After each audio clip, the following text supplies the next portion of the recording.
Hello, everybody, and welcome to another episode of Who Knew in the Moment, the podcast. Today, I am honored to have Shaun Peet.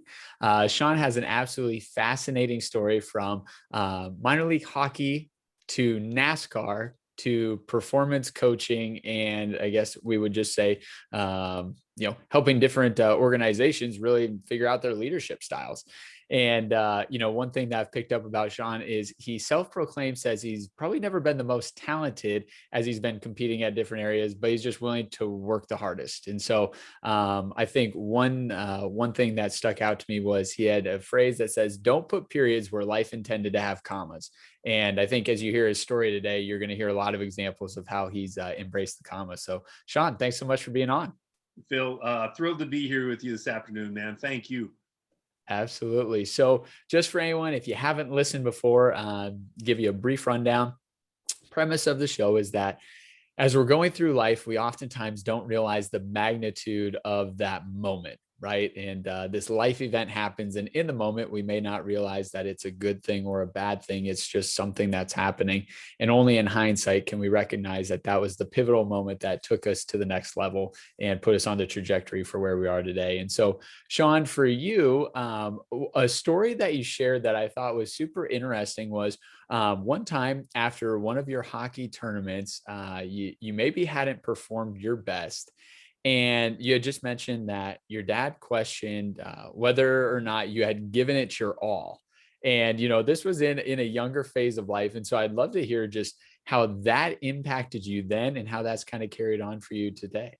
Yeah, Phil, like that was one of my biggest who knew moments. I grew up in Western Canada on Vancouver Island. And anytime you played a hockey tournament, a lot of times you had to take a ferry over to Vancouver. On that return ride home, there's a time for introspection. And, I grew up rich in a sense that we had a richness of life in our family. Yeah. But economically, we were lower middle class. My parents had to work extremely hard just so I could play hockey. And my dad questioned me on the boat going home one day. He's like, "Look, I'll support you in anything you ever do, but I need you to put out max effort." And I don't think you did that. And I just, like I said, I remember him getting up every morning and how hard he worked. And I was like, first of all, I don't ever want to feel like this again. And I'm never going to make him feel that way again. And honestly, it was like a light switch for me. I was like, you know what? I knew I wasn't the most talented, even at a young age. But I said, the one thing that I can control is I can outwork everybody. And from that moment on, I just set about, making sure that whatever I did, it was, 100%. And I just never backed out of the gas. Absolutely. So that mindset and that mentality ends up earning you an opportunity to go play collegiate hockey at Dartmouth. Correct. So yeah, that mentality, like I said, when he said it to me, I was the worst kid on my hockey team. Right. And then I went to midget and I was the worst kid on that team. And then I made it to junior A and I was the worst. I was leveling up, but I was always the worst guy on the team. But what happened was, when you're in Western Canada, a lot of the scouts come out at the first part of the year because it's just too far to go once they get into their season. Right. And I knew that. I said, there's going to be more eyes on me in the first 9 games than the rest of the season. So that summer, I was traded to another team and I worked my guts out, right? Like Friday nights, it didn't matter. Like I was trying to become a better hockey player.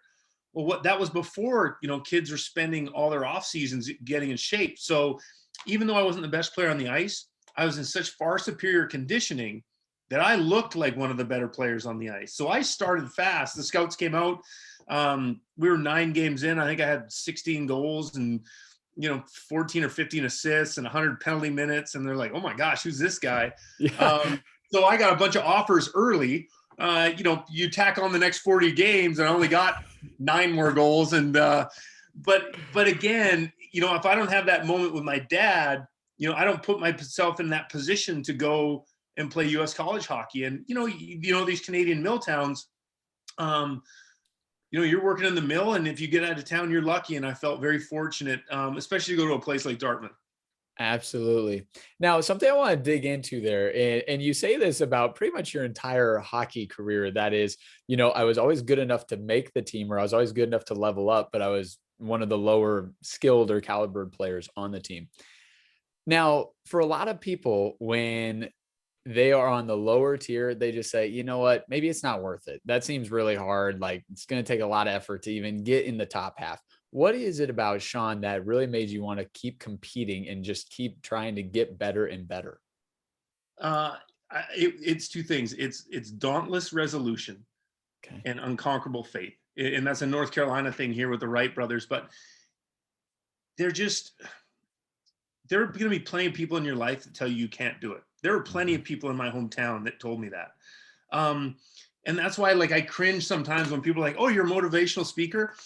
I'm not, right? Because there was not a motivational speaker alive that could have helped me Right. recreate the fire that I had in myself to see it through. And Yes. you know what I mean? It's too hard. So, um, I just hung on those two things. And, I was lucky, my folks were always, told me that, someone else's opinion of you is none of your business, first of all. Mhm. And either you believe in it or you don't. And the thing is, these people in life that are so apt to give up, you have no idea how close you are. And my Right. thought was that if I could just get in the room, right? If I could just get in the locker room that year, coach would see how hard I worked. I'd pick up skills from this person, this person, this person. Now, by the end of the year, I wasn't the worst person, Yeah. but always at the start of the year, I was the worst person, right? Like I won, I won the most improved award at Dartmouth twice in 4 years. You're not a good player if you're winning most improved twice in 4 years. So, but yeah, and it shows, right? Like I wish I had video of myself when I played in younger days, because it would be an inspiration for every person playing hockey, and even if anyone playing sports are like, oh my god, if this guy can do it.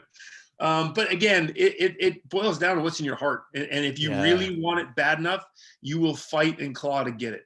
Absolutely. Now, as you were talking about, you had made the comment that sometimes when you're working towards something, you just don't know how close you are. And a little while back, this is maybe a few years ago, I had this kind of like realization. I wish my life played music like a movie does, right? Because in the movie, you know when something's about to go good and you know when something's about to go bad because the music plays. Unfortunately, in this thing called life, there's no music playing, right? There's no crescendo knowing that you're almost about to break through. I agree. That would be wonderful. Yeah, right. Just give me a Yeah, little hint, right? It can be soft, but I just want to know a little bit about it. So, absolutely, oh, so, absolutely. so as the time at Dartmouth comes to an end, you once again you have a career where you continue to progress, do well, and Dartmouth is a prestigious school, and you get faced with a tough choice. Correct. And again, here's another moment. Like I said, I arrived at Dartmouth with a richness of life, but never been around like real money before. Yeah. And you get to freshman parents weekend, and it's the gnarliest car show you've ever seen, right? Like it's just people trying to outdo each other. But what struck me when I was there was I couldn't believe how many kids had a terrible relationship with their parents, or didn't talk to them at all, Mm, or were just inherently miserable, even though they had all this stuff that you were told is going to make you happy if you can ever get your hands on yeah. it. So I got a peek behind the curtain, and from that moment on, I was like, you know what, in my life, I'm going to pursue joy. I'm going to go Mm, after what lights me up, and that, I think, it will get me through life. So I had the choice. I could go to, Dartmouth's a big corporate banking school. It was go to Wall Street and for 50 grand or 60 grand to start, or go to Corpus Christi and play minor league hockey for $350 a week. And I chose the latter. Which, yeah, once again, I want to highlight it was 350 a week, right? A Like, yeah, week. yeah. It's A not like week. we were debating, this $1 million contractor, this good corporate job. It was 350 a week. Yeah. Yeah. And I think they paid your phone bill. So yeah, it was great. It was great. So with that, I love what you said about I wanted to pursue joy. Yeah.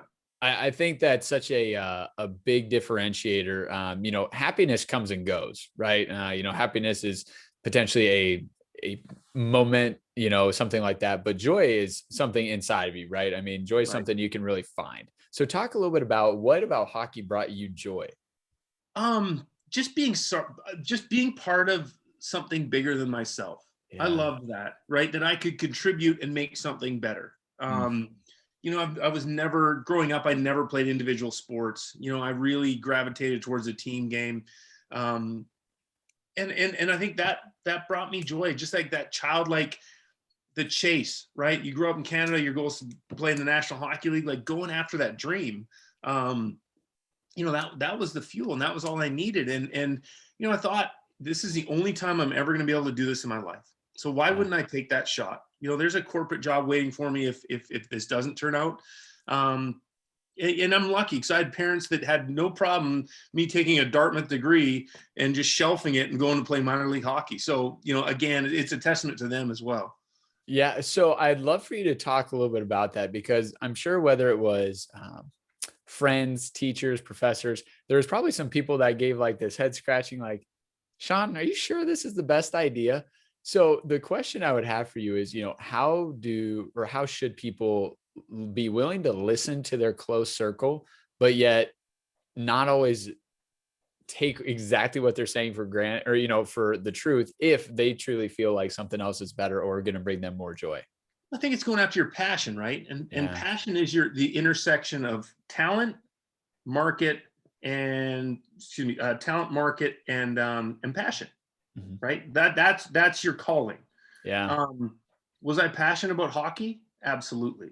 Yeah. Was there a market for really good defensemen? There was. Yeah. Was I talented? No, I had no talent. I had no talent.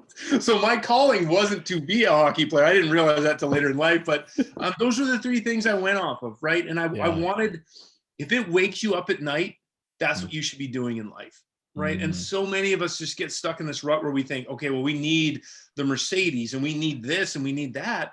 When 2 weeks after you buy the Mercedes, it's just the car that takes you to work, and so like I said, I think that was so important for me coming out of Dartmouth, because then it's followed me the rest of my life. Even which race teams I decided to sign with, I always thought, okay, will I enjoy the atmosphere and the culture there more? That's where I'm going. That's good. Now, were there any coaches in your career that really had a profound impact on you, or, really instilled in you like, hey, Shaun, you could do this, right? You could play professional. You could play at the next level if it was a high school to college or a college to pros. Yeah, there was a couple guys. Like there was my last coach when I was still in the like minor hockey, right? Like back home hockey. Yeah. Was just a brilliant guy. His name was Bill Bestwick. It's funny. My grandfather passed away when I was playing for him, and it's the first ever grown man that came up, hugged me, and said, "Hey, I love you, kid." And I just remember that had a profound impact on me. And he was just an advocate for me because he just, he was from my hometown. So he saw how hard I was going after it. And when no one else was beating the table for me, he was. And he wasn't even my coach at the time when I got the scholarship, but it was him talking to the Dartmouth scouts that ultimately, sealed the deal for me. So, and he was kind.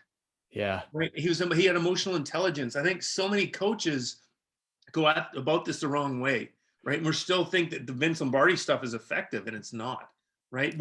If you're a coach, your job is to inspire human brilliance. And by doing that, you do that by hitting on the humanness of people, right? Yeah. He had a profound impact, still does. I still talk to him this day. I had a couple of great ones down the line.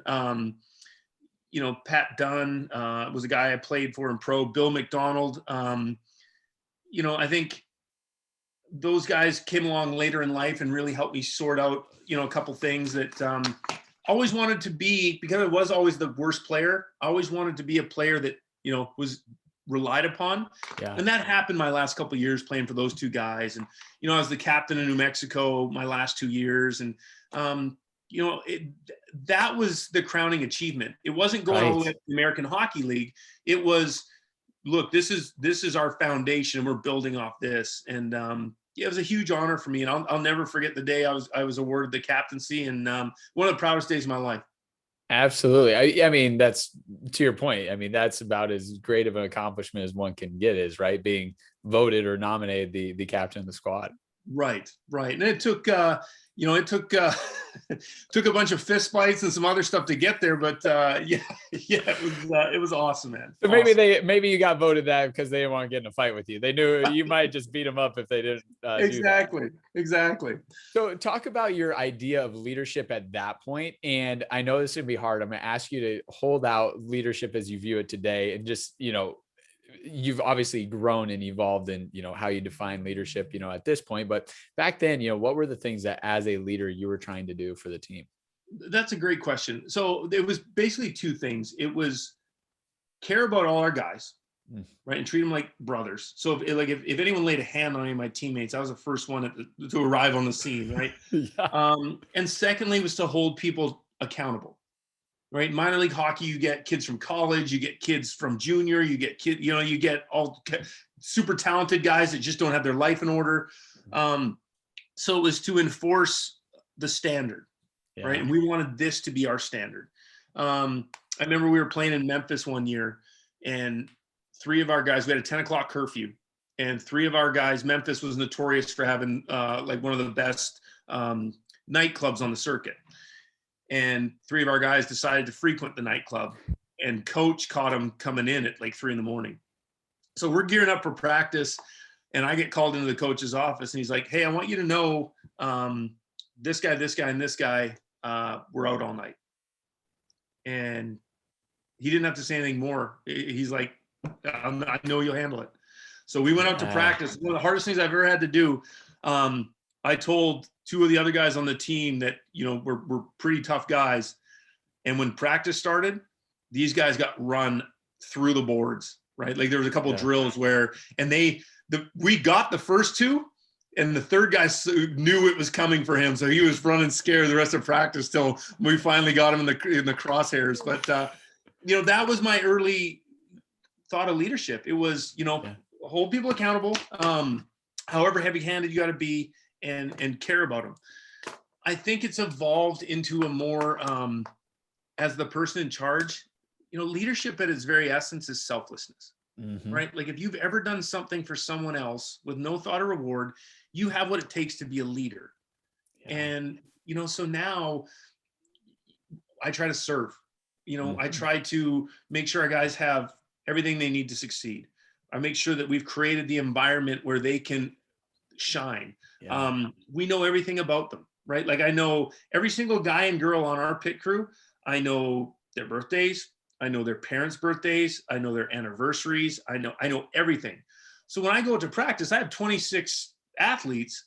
We'll be warming up, and I'll put my hand on a kid's shoulder and be like, "Hey, don't forget to call your dad. It's his birthday today." Right? That creates a profound impact, whether that's on a pit crew, in a corporate setting, doesn't matter where you're at. It just shows that there's another level of care there that, hey, I'm invested in you. We had a guy, he was carrying tires out back and it was getting late. And the guy I run the department with, Mike Metcalf, he's like, isn't this guy's anniversary? And I was like, oh, yeah, I think it is. Well, so we go back there and Mike's like, "Hey man, you need to get out of here. It's your anniversary." And the guy looks at me, he's like, "No, it's not."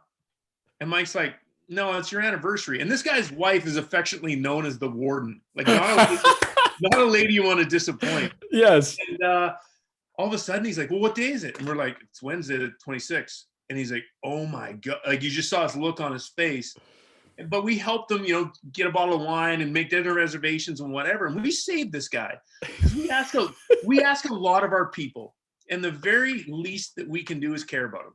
So again, it's and I think a lot of times that's the problem with leadership in this country right now, right? Like we have more heart attacks in the United States on Monday morning than any other time during the week, and that's a direct reflection of leadership. Because we're worried about our lake house or our boat or our heart, you know what I mean? And it's not, we've forgotten how to care about people. And, sorry, go ahead. No, go ahead. So we're just, Mike and I are very passionate about, leaders caring for people. Yeah. Right? We got in this conversation with a guy, and, he was one of those guys you could tell, just an eager, ladder climber, wants to work in middle management. And he's like, guys, I need to get to the C level. And I need you guys to tell me how to do it. And I said, C level. I said, okay, like CEO? And he's like, yeah. And I said, okay, what does the C in CEO stand for? And he says, it stands for chief. And I said, okay, well, have you ever thought of how a young Indian warrior ascends to the position of chief? And he's like, no, I've never given it any thought. And I said, well, a young Indian warrior sets out, and all he or she cares about is the wholeness of the group, how it's clothed, how it's fed, how it's protected, right? Yeah. and it spends themselves selflessly to assure that end. And although their goal isn't set out to be the chief, because of their actions, they become the chief. I said, do you know what the number one character trait of a psychopath is? It's profound lack of empathy.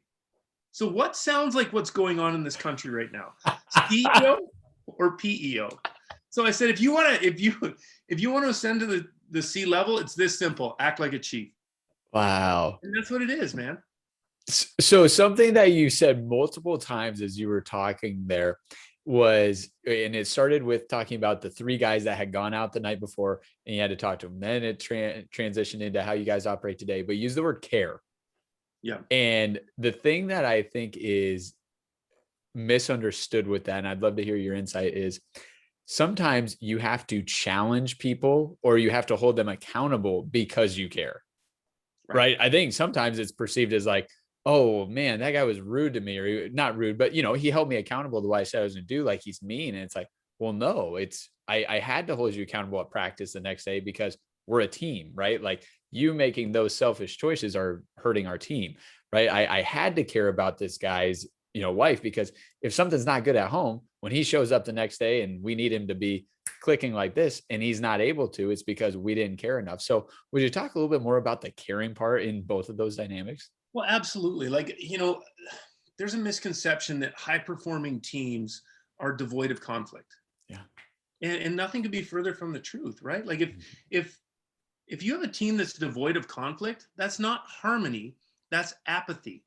Right? Yes. If you really love someone, you'll be straight up with them and dead honest because you want the best out of them, right? Like, I look back on my career and I look at the coaches that really pushed me, that took me out of just making peace with mediocrity.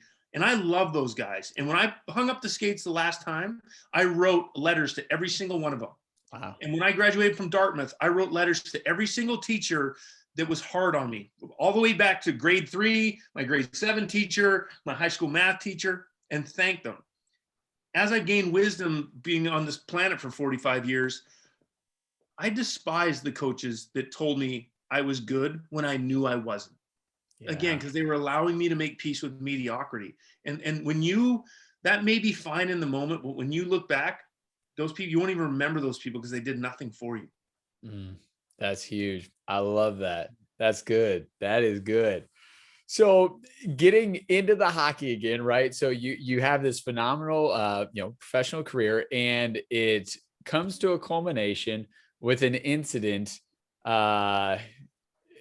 a hockey game where you just had to take care of a guy, and that leads into a suspension, which is very important. But I want to hear, like, in that moment of the suspension, how did you feel about it? Because once again, the music wasn't playing, right? We didn't know what was going to come from that. So how were you feeling in that moment? Well, I was feeling defeated, right? I had just come down from the American Hockey League, right? I was on the ice for Game 5 of Calder Cup Finals, which is the highest you can get without actually getting to the National Hockey League. Yeah. And I had made the opening day team. Pittsburgh makes a trade late, and I'm one of the guys that gets sent down. So my goal is to come down, start fast, and go right back up. Yep. Right. So I get in, there was an opening night brawl. I got involved because I felt I needed to solve it, and I was suspended for 18 games. Yeah. And I'm sitting in the stands thinking, wow, this is over. You know what I mean? Like this, I've worked my whole life. I was sniffed. I was an eyelash short of it. And now it's going the other way. And like you said at the onset, the one thing that I've always held to is, don't insert periods where life intended a comma. Yeah. And had I done that, had I said, you know what, I'm suspended for 25% of the season, I'm just going to go home and be a firefighter, I would be at home being a firefighter. Mm-hmm. Noble position. Yep. But I wouldn't have had the gift, which is this life that I absolutely revere. Yeah. And what it took was me thinking, okay, that door's shut, what's open? And sure enough, because I was open to experiencing whatever's going to come my way, I run into a fan that's in NASCAR, and next thing you know, I'm on a tour of one of the race shops with my dad in North Carolina and get asked to hop into pit practice, which leads to this whole next step in my life. Yeah, so to give like a 30-second version of that, so Shaun's suspended, and if I understand it right, there's a lady that's at the game, and she calls her husband, and her husband's in the NASCAR world, and says, "You can you got to get back so you can catch this guy. Like he's a fighter." Yeah, yeah, he was a big fan of the fighters, and she's like, "You got to get a load of this guy." So I met him. He's in NASCAR, and I said, "Yeah, my dad has a garage on Vancouver Island." He's like, "Well, when he comes, we'll take him around the race shops." Yeah. And this is back when mechanics were pitting the cars. So, they convinced me to hop into practice, and I was like, "No," but they were insistent, so I went, and I was as fast as a guy who had went for 5 years And knew and nothing. I mean, relatively nothing, right? I mean, relatively nothing, right? And I thought they were joking around. So I played the next year out in Albuquerque, New Mexico. And then I get a call and they're like, "No, we're serious, man. You want to do this?" And so I was like, "Yeah, I'll give it a try." Again, it goes back to the chasing joy stuff. yeah. I've never pitted race cars in NASCAR before. Why not? So I went and had a blast. And you know what's interesting, Phil, is I know I'm a builder at heart. My whole life, all I wanted was a regular shift, be a part of the team that contribute. Yeah. My last 2 years, I was a captain in New Mexico. Yeah. The challenge for me was complete. You know what I mean? And it was time for, well, this seems like it would be a lot of fun. And so I was willing to step away from everything I knew to pursue this thing because I thought it'd be fun. Now, I thought I would do it for 1 year and then go back to Canada and coach. And that was 17 years ago now. Well, so one thing that I want to point out and highlight as, I've gotten to know you and your story is I think, I guess I'm not going to tell you this is how you feel, but it was interesting how you mentioned, all the time in hockey, you always felt like you were on the lower skill level and you had to work your way up. And I thought to myself, I wonder if Shaun had been the all-star, if he would have been willing to make that transition. Would Shaun have been willing to say, "You know what? I'll go be the new guy in a profession I don't know much about." And I'm guessing you're probably the low man on the totem pole, because you got people that have been there 5 years. And once again, any climate, you're going to get treated just a little bit differently for being the new guy. And I just thought to myself, I wonder if Shaun would have done that had he always been the best player on the team, or had he always been, the most skilled. Yeah. Phil, that's a great question. And again, my wife and I literally have sat on the barn porch and talked about it multiple nights that, this is going to sound strange to say, but my biggest blessing is that I wasn't talented because it forced me to work. And the thing is, being talented at hockey or football or baseball from 7 years old to 17 years old only gets you so far. Yeah. Right. This skill set that I had to develop because I was going after the talented kids is going to serve me for a lifetime. Yes. Right. And I think that when I look back, I absolutely believe that the hard work and all the things I had to implement in my life because I didn't have the talent is what allowed me. Like you said, I feel like I haven't worked a day in my life. Yeah. I would not trade lives with anybody. And I think that there's not a lot of people that could say that. Right. And it's not that I haven't had hard days and hard times in my life, but like I wake up ready to go because I'm excited about what I'm doing. Absolutely. I love that. So as you join NASCAR, as I understand, you're the jackman. I was. So I started out as a jackman at Bill Davis Racing. Yeah. I was there for about 6 weeks and then got called up to the Cup Series. Oh, and wow. I laugh and tell people, like, I tried for 28 years to get to the National Hockey League, and I made it to NASCAR in 6 weeks. So, but I loved it. It was thrilling. It was this adrenaline rush, right? Like these cars come down pit road at 55 miles an hour. Your heels they're inches off your heels. And so, like, when people ask, what's it like to be a pit crew person? Go out to the interstate, put your heels on the white line and turn your back to traffic. And if traffic blowing by you that close doesn't unnerve you, then you have what it takes to be a pit crew person. Give Shaun a call. You can come work out. Yeah. So talk a little bit about, your time getting that opportunity and working on the pit crew team, because this is going to be important to, what you're doing today. Yeah. So, the moment for me was our last road trip in Albuquerque. We went from Albuquerque to Shreveport to Indianapolis, back to Wichita, back to Albuquerque. It was like 3,000 miles on a bus to end the year. I had already seen that these NASCAR teams drive to the airport, get on a chartered plane, land at the racetrack, rental car. It was, and for me, I was like, okay, this is the direction I'm going to go.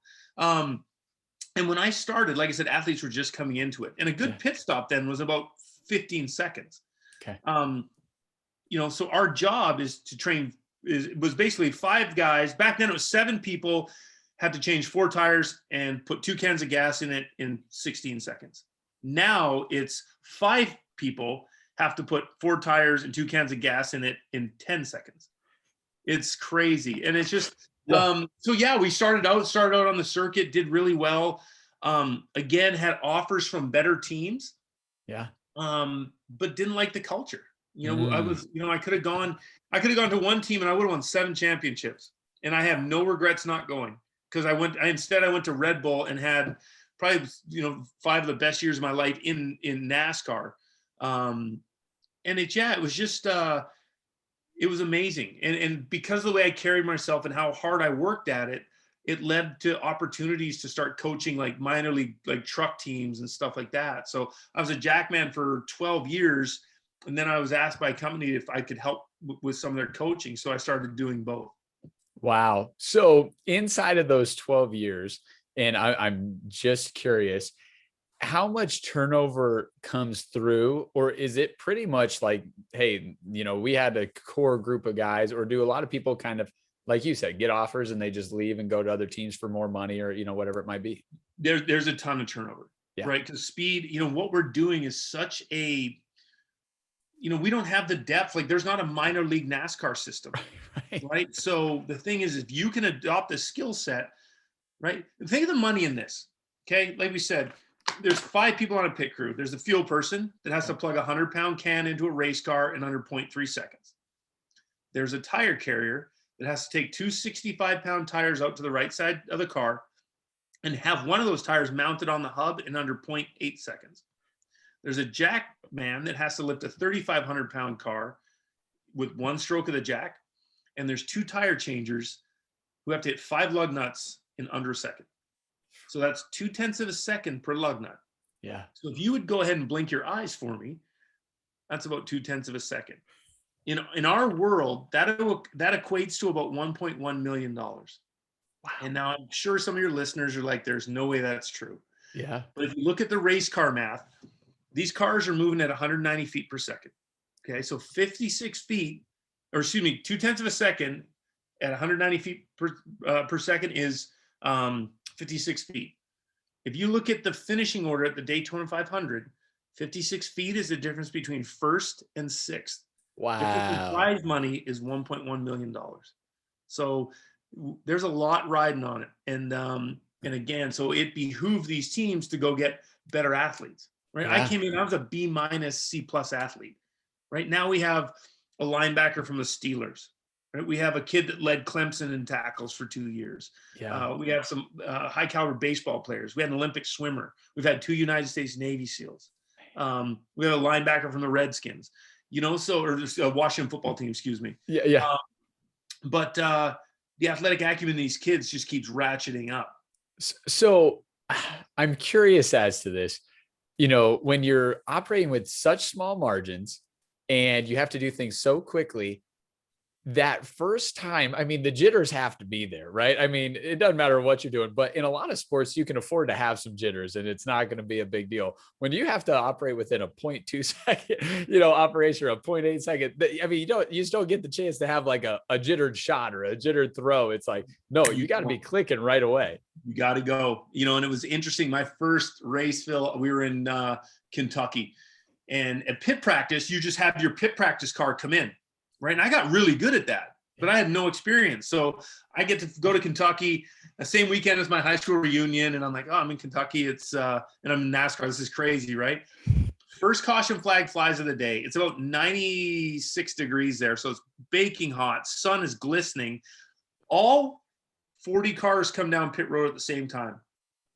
I only pitted 1 car at a time. So I'm like, oh my God, I have no idea where our car is, because all you see is sunshine on all and thankfully the first one went well, but yeah, there's one of the things that we preach in our organization is that you have to have the ability to fail quickly.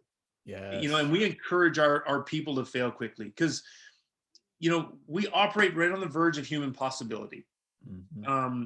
So much so, like I told you, that we refer to our department as the Department of Unrealistic Expectations, because we're pushing every limit parameter of human performance. And when you do that, that lies right up against failure, and there's a very fine line between the two of them. So if we reprimand our guys for failing, they're not going to be the best version of themselves. But when we allow them to fail quickly, we allow them to go out there with their best expression, right? So when we say that, fail quickly means that if the car comes in and you miss the first lug nut, fail quickly and hit the next 5 succinctly. Yep. Or if you fail on the right side of the car, as you transition to the left, shed that, and when you start hitting lug nuts, be the best tire changer on pit road. Like, we don't go into the weekend thinking, okay, if we don't fail, we'll have a good weekend. We know we're going to fail. Yep. It's how quickly we can overcome our failures, extract the positives and the teaching moments out of them, and scrap the rest. That's what makes us successful or not. So can I ask you, you may or may not know this just off the top of your head, when was the first time in your life that you remember being told it was okay to fail or not be perfect at something? Do you remember having someone say that to you? My mom used to say it all the time. Okay. Obviously, I had a pretty high rate of failure in the early days. I got that a lot because I worked hard. And I think when you work hard and you mess up, there's some leniency with coaches that were like, okay, I know this kid's giving me everything he's got. I can handle that failure. Yeah. Right. It's when you're slacking off or you're not about it or you're selfish and you fail. That's when the hammer's coming down. Yeah. So I was very lucky because I was that role player that if there was a failure, coach knew it wasn't because of laziness or a mental lapse. It was just, Yeah. The reason I ask, and once again, today's about you, but I'll share this. So I wasn't a hockey guy. I was a basketball guy, but I, starting in like the 5th grade, I would ask this coach if he'd open the gym for me at 5 a.m. and I'd go. And most days he would just open the gym, he would leave. And that was the extent of, our interaction. But a couple of times he would sit there and he would watch me, do a drill, or he'd watch me do a workout. And I remember one day I was dribbling and I was dribbling hard, cause I wanted to get better, but I never lost control of the basketball. And I remember him just stopping me and he goes, dude, you're not going hard enough. And I go, I'm going as fast as I can. He goes, if you're going as fast as you can, you would have lost a basketball by now. He goes, you need to learn right here how to get better. So that way in the game, you don't lose the ball. And I just, as I look back on that, I'm like, that was a game-changing moment because it allowed me to realize, to your point, like failing is not a bad thing as long as I was trying hard, right? It wasn't because I just didn't give effort. Right. And like failings are, like we all say all the time, is the first act in learning. Right. And we get failure wrong. We think, we look at successful people and think they've never failed. Yeah. No, right? They probably fail the most, right? You got it. They stand on a mountain of failures. They just do 2 things better than us. They don't let it stop them and they don't let it define them. Yes. Right? And your coach, look at the lesson that coach imparted on you. Right. And that's what so many of us are guilty of, is that it's not like you thought you were flat out. Right. Yeah. And what most of us are guilty of is not that we aim too high and we miss, or so it's not that we aim too high and we hit or miss. It's that we aim too low and we hit. Yep. And we think, okay, this is the best I can do. And we're capable of so much more than that. I love it. That's spot on. That is spot on. So in your time at NASCAR, you meet a gentleman named Mike Metcalf. How the heck do the two of you meet? Because this becomes a very important partnership. It does. So, Mike had a very similar story to me, knew nothing about NASCAR, gets in it through a friend of a friend, starts out at Evernham Motorsports. And when Red Bull builds their team, Red Bull's like, we are only going to go after athletes. So I was coming from Chip Ganassi Racing. Mike was coming from Evernham. And you put the 2 toughest kids in the room, they're going to lock horns at some point, right? And it wasn't fighting locking horns. Mike is freakishly strong. And when I was at Dartmouth, I won a lot of the strength and conditioning awards. When I was in the minors, I was oftentimes one of the strongest guys on the team. So I hadn't been knocked off the podium in a long time. So we start doing this and I'm barely hanging on in some exercises. I'm getting absolutely killed in others. And I'll never forget, we had to max out on leg press. Mm. So I went first and I did, 60 or 80. And Mike comes behind me and does 120. And I'm choked. I'm like, okay. So I spent all off season just working, trying to get stronger. So we test the next year. And I come back and I do 131. Mike sits on the leg press. He puts a towel over his eyes and he busted out 240. And basically all it was a warning shot to me to be like, hey, you have nothing for me. You have nothing for me. So, I think, you couldn't find two more differing people on the surface, right? Like everything from, how we view religion to, he's a black guy, I'm a white guy, American, Canadian. But you know what? If I can give your listeners one piece of advice, it's find the most unbelievable human being you can find and hitch your wagon to him, because Mike's that guy, and he's a world-class human being, and I've been lucky that I was certainly lucky to be in the room with him. That's for sure. That's phenomenal. So from your experience in getting to operate together, you formed Deck Leadership, right? Yes. Now, talk a little bit just about what Deck Leadership all encompasses, and then there's a couple of stories that are really cool with Deck. Absolutely. So Deck Leadership is an acronym. It stands for Diversity, Efficiency, Culture, and Kindness. And Mike and I truly believe those are the four horsemen of the American workplace. Like if your culture is not operating optimally, it often comes down to one of those things or multiples of those things, because we just get them wrong. And Mike and I's job is to build the fastest teams on the planet. We know how to build high performing teams, and that was a lot of these things that we learned translate over into corporate America. We didn't think we had anything to say. Right? We were NASCAR pit crew coaches, and we get invited up to Indianapolis to speak at the NFL Combine. Yep.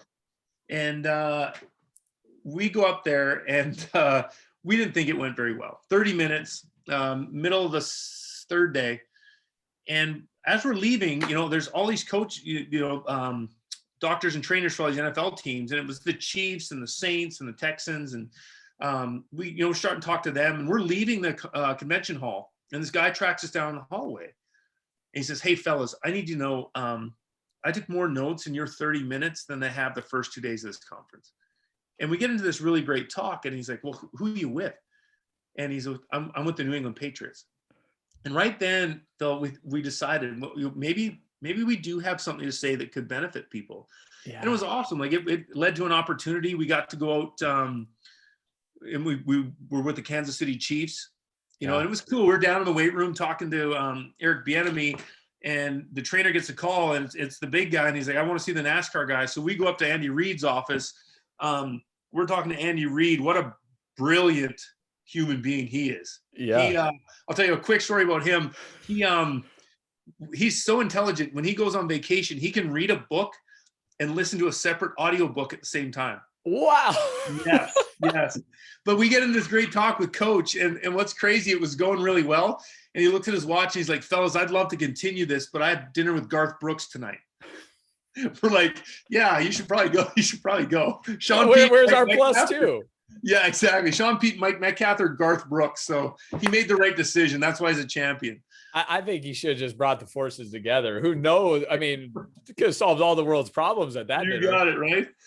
So it was an awesome experience. And we've since, like I said, in the NFL, we've since worked with done some work with the Cowboys as well. So just in regards to that, and, you talked about, well, the two of us kind of agreed that, hey, these four core horsemen, are the essential parts of a team, a leadership, I mean, whatever it is. So how did you incorporate that originally with your team that you guys worked on? And then, what sparked the idea of starting the business with it? So that's a great question. And it comes in a couple parts. So Mike and I understood that when we took over at Chip Ganassi Racing, our budget is half. Okay. Mm-hmm. We had to compete with Hendrick and Joe Gibbs, Stuart Haas, and we had to do it with half the money. So you're not going to out-talent them. Right. So what we decided was, we're like, you know what? Let's weaponize our culture. Let's make this a really difficult place to leave.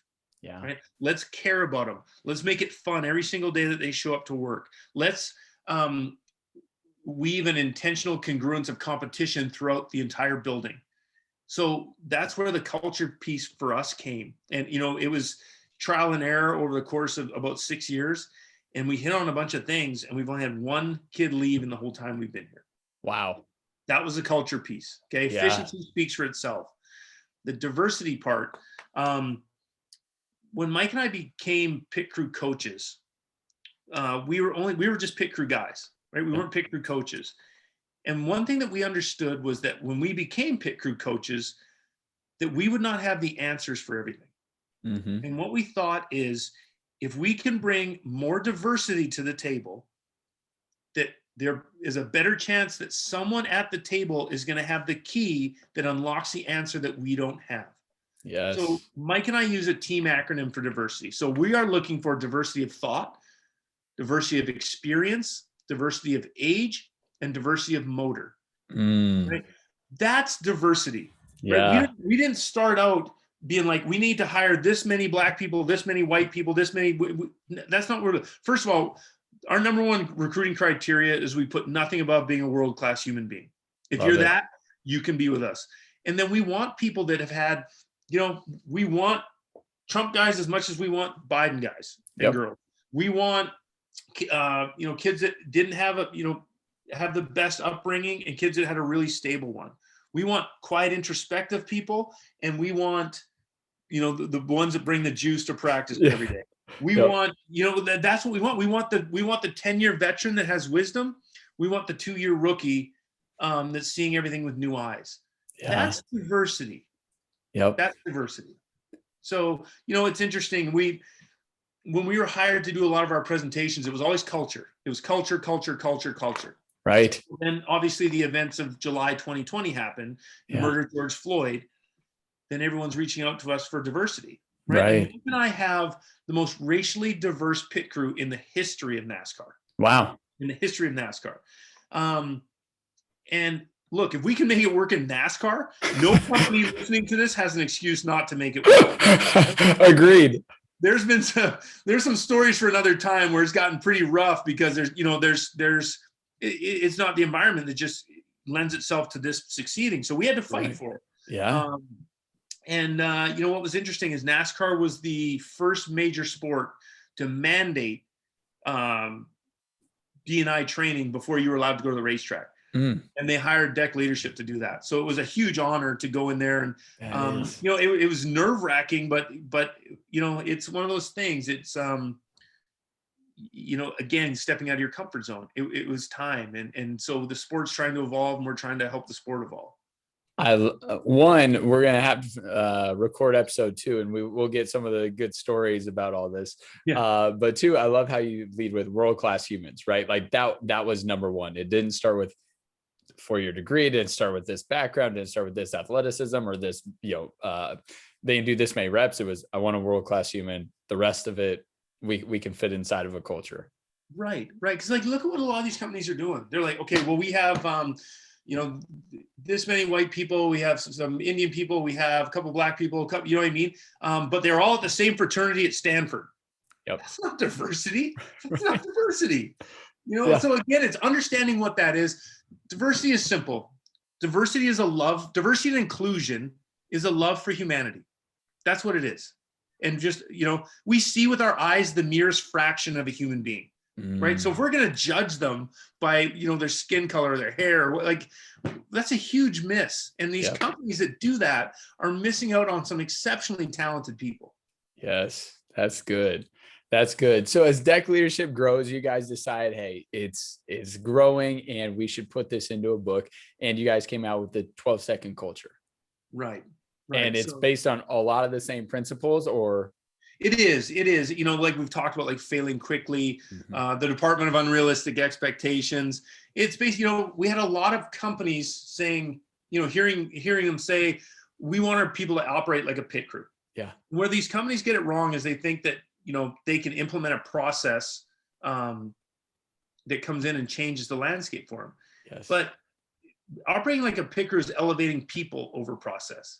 Yes. It's inspiring human brilliance. And that's what we go in there and we implore these companies to do. So, what we do now, a lot of them, Mike and I, what companies are finding is, they're going out and they're hiring, say, Simon Sinek in the first quarter, and he's talking about developing your why.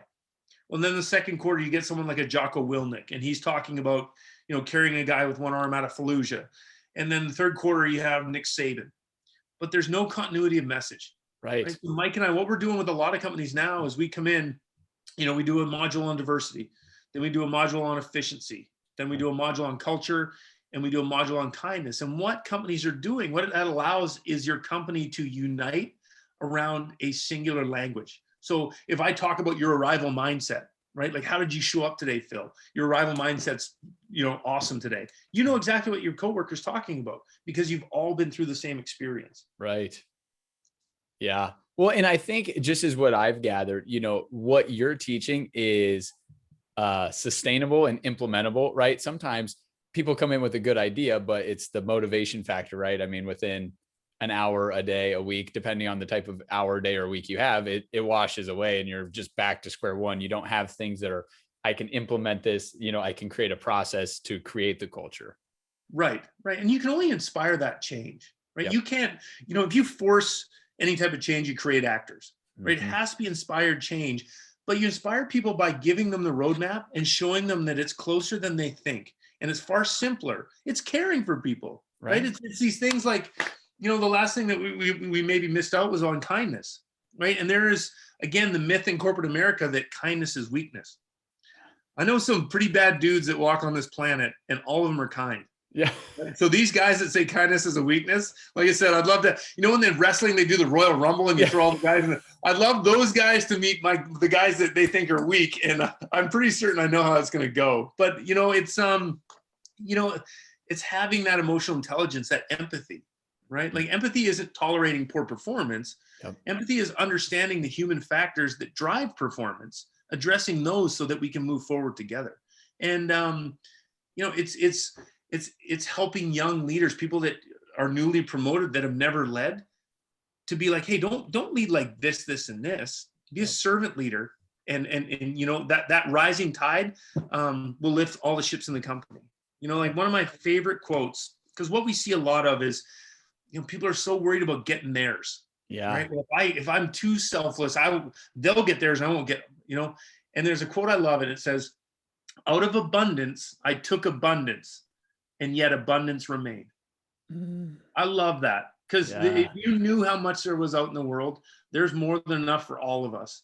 And we're closer to going and getting it if we go together. That's awesome. I love it. That is good. So I have a pointed question for you. And this is something that over the last, I'd probably say 3 or 4 years now, was an idea I was introduced to. And it's just been a game changer for me. And so it's this. The idea is blissful dissatisfaction. Okay. And so the idea behind it is a lot of people don't ever get to the pinnacle of who they can become because they set a goal, and when they reach it, they plateau. Yeah. And then there's the complete other side of the spectrum, which I would guess, just hearing your story and knowing mine, you and I probably fall into, and that is every time we hit a goal, we're so quickly to go for the next goal or to accomplish the next thing that we never take time to look back and say, holy cow, look at what all I've accomplished over the last 17 years, or, however long it is. Right. So how do you balance that, right? How do you balance not getting complacent once you hit a goal, but also at the same time, not just constantly striving for the next thing and not taking any, solitude in the things you've already accomplished? I think, a big one there and a weapon in that fight is gratitude. Right. And going to bed and a lot of people write in gratitude journals. I write in one in the morning. Yeah. Especially in this age of social media, so many of us are guilty. All we ever do is compare up. Yep. We never compare down, right? Yep. Like so many of us are blessed beyond measure, but because we see the person on Instagram with the lake house or the Ferrari or whatever, we're like, oh, God, I need, you know what I mean? Yeah. And gratitude changes all that because you're grateful for this, this life.